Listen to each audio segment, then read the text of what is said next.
Hello out there, I'm the oldest nerd. Today talking about The Bad Batch. This is the finale of not only the season but the series, and it's done in the most Dave Filoni type of way.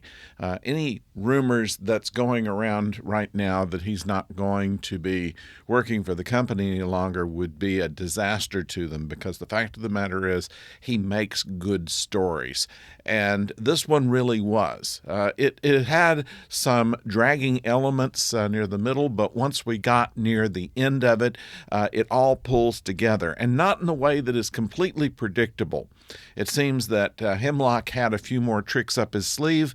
There were some other fighters that came in that were much more menacing. And while Omega's diversion that she had planned was a help in getting things going, it was only the beginning.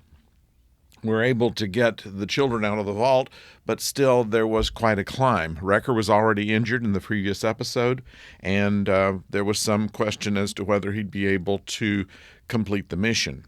Show did not go without any casualties of some of our favored characters, but we find that at the end, things predictably go well for Echo and the other children. And there's also quite a good epilogue on this that goes a little further and advances the story. Now, we know that we were probably going to see some of these characters later, but there is a time incident that happens in which we've gone forward in time to the next move by the Empire.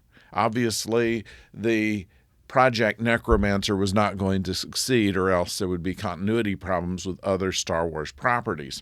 However, we find that sometime before the events of Episode 4 of the movies, there is still some action to be had, and we can tell you that some of these characters will probably be involved in that, in the very background way that a lot of Dave Filoni's productions have done. They're not really the central characters of the Star Wars universe as we see them, but they are kind of peripheral to it, and that makes interesting stories that they can tell stories about without having to worry about holding canon or continuity or things like that.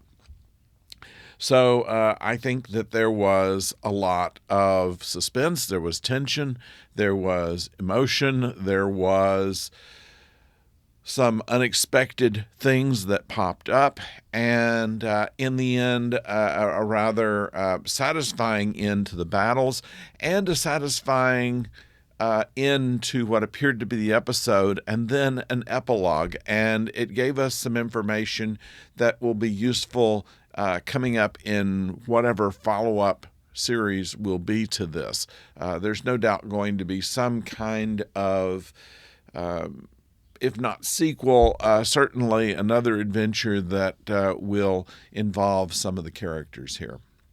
So we knew that it wasn't going to happen without some casualties. We knew that it wasn't going to happen very neatly, but at the same time, there are some satisfying endpoints on this, and I think that it was very well done. So that is The Bad Batch, and we have, of course, if you want to see any of our earlier reviews, we have all of the seasons archived in our channel here, so we hope that you'll join us for that if you wish. And in the meantime, we are looking forward to Doctor Who. It'll be coming a week from Monday as we record this, so we'll start reviews on that. That'll be on Monday. On tomorrow, of course, we have another episode of Star Trek Discovery, and then we will be probably taking on one new retro review over the summer, but we'll have to see just what the schedules all allow. But looks like we're going to go for Farscape this next time, so stay tuned for that. That'll be coming up before too long, I imagine. So thank you for joining us for our reviews of The Bad Batch, and hope that you'll stick around for the reviews of the other programs that we do here on the channel. Thank you for joining us, and don't forget to subscribe if you will. That would do us a whole lot of good. And of course, if you'd click a like, that would be nice for us as well. So thank you very much. We'll see you next time. Don't go far.